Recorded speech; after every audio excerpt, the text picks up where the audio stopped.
اعوذ باللہ من الشیطان الرجیم بسم اللہ الرحمن الرحیم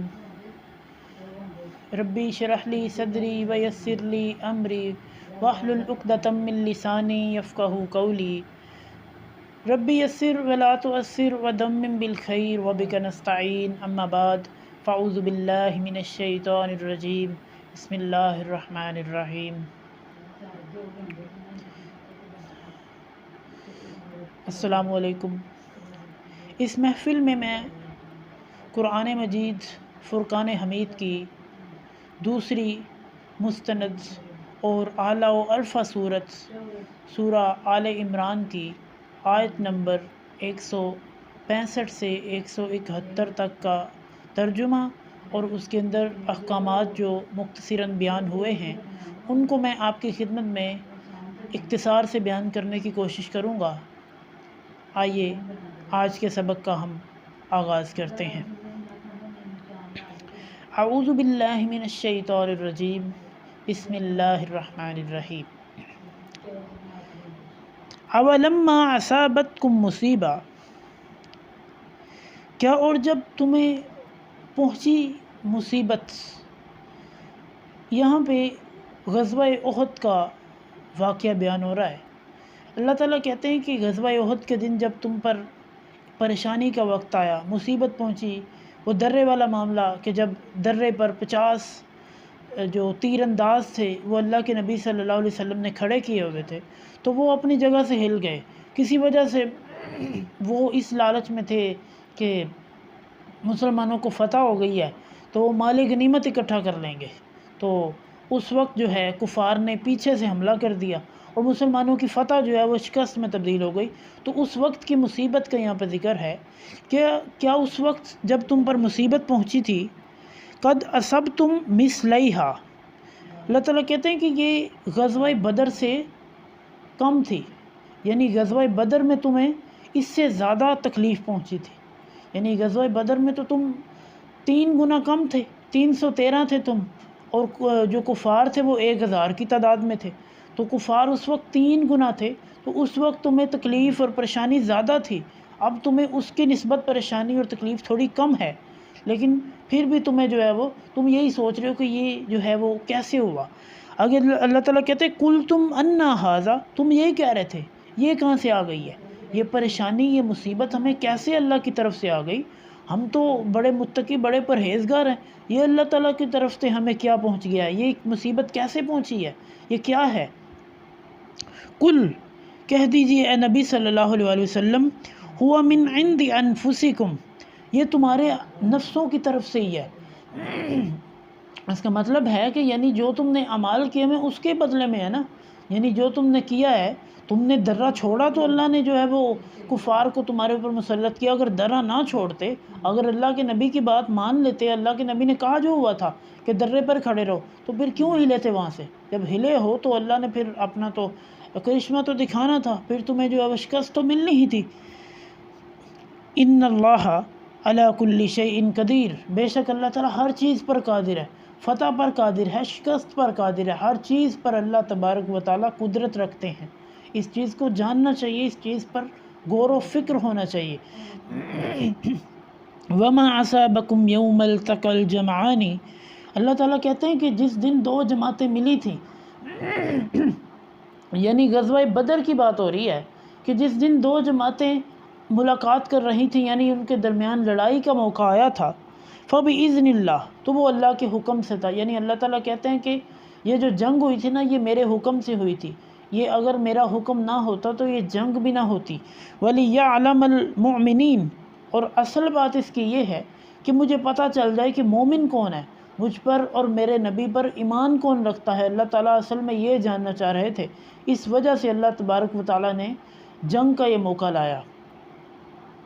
وَلِيَعْلَمَ الَّذِينَ نَافَقُوا، اور دوسری چیز اللہ تبارک و تعالیٰ ان لوگوں کو بھی جاننا چاہ رہے تھے جو منافق ہیں، جو اصل میں دین والوں کے ساتھ نہیں ہیں۔ وَقِيلَ لَهُمْ، اور ان سے کہا تَعَالَوْا، آؤ، قَاتِلُوا فِي سَبِيلِ اللَّهِ، آؤ اللہ کے رستے میں لڑائی کرتے ہیں، آؤ اللہ کے رستے میں جنگ کا سامان پیدا کرتے ہیں، یعنی اللہ کے رستے میں ہم جو ہے اپنی جانیں قربان کرتے ہیں، اور اللہ کے دین کی سربلندی کے لیے آتے ہیں، اودفعوا، اللہ تعالیٰ کہتے ہیں یہاں دفع ہو جاؤ، ٹھیک ہے؟ اگر تمہیں نہیں لڑنا نا، اگر تمہارے دل میں نفاق ہے، کفر ہے، تو پھر دفع ہو جاؤ ادھر سے،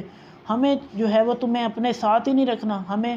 اسلام کی سربلندی کے لیے تمہیں استعمال ہی نہیں کرنا۔ قالوا، وہ کہنے لگے، لو نعلم قتالا لاتبعناکم، کہتے ہیں کہ اگر ہمیں لڑائی آتی ہوتی تو ہم تمہاری پیروی ضرور کرتے، یعنی اتنے بھولے بن رہے ہیں، کہہ رہے ہیں کہ ہمیں لڑنا ہی نہیں آتا، ہم لڑائی جانتے ہی نہیں کیسے لڑتے ہیں، منافق یہ کہہ رہے ہیں، یعنی اس قدر دیکھے بزدل ہیں۔ ہم للکفر یومئذ اقرب منہم بالایمان، وہ اس دن کفر کے زیادہ قریب تھے ایمان کی نسبت، یعنی ایمان سے دور، کفر سے قریب، اس دن وہ کفر سے زیادہ قریب تھے۔ کون؟ منافق۔ یقولون بافواہہم،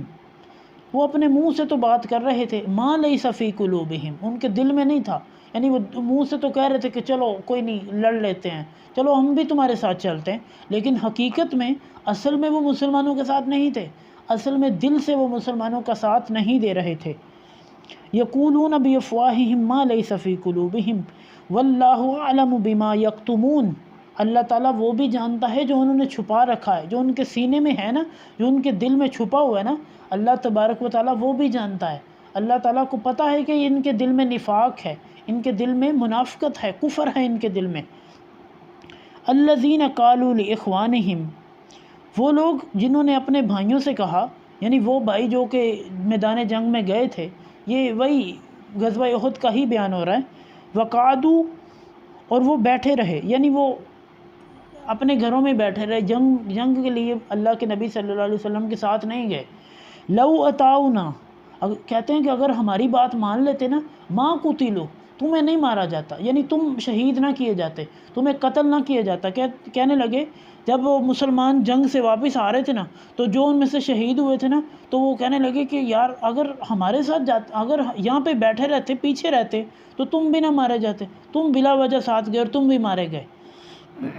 قل فادرؤوا عن انفسکم الموت، کہہ دیجئے کہ تم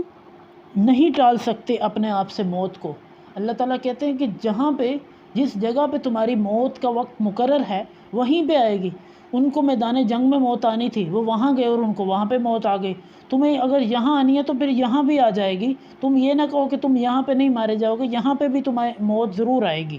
ان کنتم صادقین، اگر تم سچے ہو، اگر تمہیں اس بات کا یقین ہے کہ تمہیں یہاں پہ موت نہیں آئے گی، تو پھر تو ہے وہ باقیوں کو بھی بچا لو۔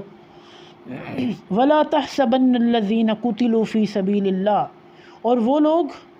جو اللہ کے راستے میں لڑتے ہیں، ان کو تم گمان نہ کرو، یعنی ان کے متعلق یہ نہ سوچو امواتن کہ وہ مردہ ہیں، یعنی اللہ تعالیٰ کہتے ہیں کہ جو شہید ہو گئے اللہ کے راستے میں، جو میدان جنگ میں جو ہے وہ فوت ہو گئے ہیں، قتل کر دیے گئے ہیں، شہید ہو گئے ہیں، ان کو مردہ نہ کہو۔ بل احیاء عند ربہم یرزقون، بلکہ وہ اللہ کے پاس زندہ ہیں،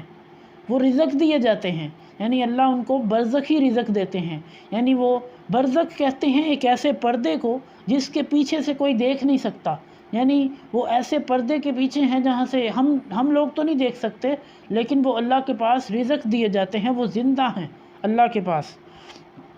فرحین بما آتاہم اللہ من فضلہ، وہ خوش ہیں، یعنی وہ اس چیز پر خوش ہیں کہ جو اللہ نے ان کو دیا ہے، من فضلہ، اپنے فضل سے، یعنی اللہ نے جو ان کو اپنے فضل سے، اپنی رحمت سے، اپنے کرم سے جو کچھ دیا ہے، وہ اس میں بڑے خوش ہیں، بہت خوش ہیں، تمہیں پریشان ہونے کی ضرورت نہیں ہے۔ وَيَسْتَبْشِرُونَ بِالَّذِينَ لَمْ يَلْحَقُوا بِهِمْ مِنْ خَلْفِهِمْ، اور وہ خوشخبری محسوس کرتے ہیں ان لوگوں کے لیے جو نہیں ملے ان سے، ان کے پیچھے سے، یعنی وہ جو شہید ہو گیا نا، وہ اللہ کے پاس بہت زیادہ خوش ہیں، وہ اس چیز سے بہت خوش ہیں کہ وہ پیچھے نہیں رہ گئے، یعنی وہ گھروں میں بیٹھے نہیں رہ گئے، بلکہ وہ اللہ کے پاس چلے گئے ہیں۔ وہ بڑے خوش ہیں ان لوگوں کی نسبت جو کہ گھروں میں بیٹھے ہوئے ہیں، یہ زیادہ خوش نہیں ہے، وہ زیادہ خوش ہیں جو اللہ کے پاس چلے گئے ہیں۔ اللہ خوف علیہم ولا ہم یحزنون، وہ کسی خوف میں نہیں ہے، ان کو کوئی پریشانی نہیں ہے، وہ بہت زیادہ خوش ہیں اور ان کو کوئی غم نہیں ہے، وہ ان لوگوں سے زیادہ اچھی حالت میں ہیں۔ یستبشرون بنعمت من اللہ،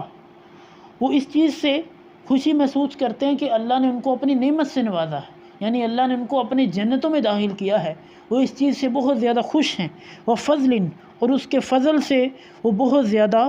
اچھی حالت میں ہیں، وَأَنَّ اللَّهَ لَا يُضِيعُ أَجْرَ الْمُؤْمِنِينَ، اور بے شک اللہ تعالیٰ مومنوں کا اجر ضائع نہیں کرتا، یعنی وہ لوگ جو اس پر ایمان رکھتے ہیں، جو اس پر ایمان رکھ کے میدان احد میں چلے گئے، وہ ان کا اجر کبھی ضائع نہیں کرتا۔ اور یہ باقی تمام لوگوں کے لیے بھی ہے کہ جو بھی اس پر ایمان رکھتا ہے، جو بھی اس کے قرآن و حدیث پر عمل کرتا ہے، وہ اس کا جو ایمان ہے اس کو کبھی ضائع نہیں کرتا، اس کے یقین کو کبھی وہ ضائع نہیں کرتا۔ صدق اللہ العظیم۔ آج کی محفل کے لیے اتنا ہی، اگلی محفل میں آپ سے ملاقات ہوگی۔ اللہ نگہبان۔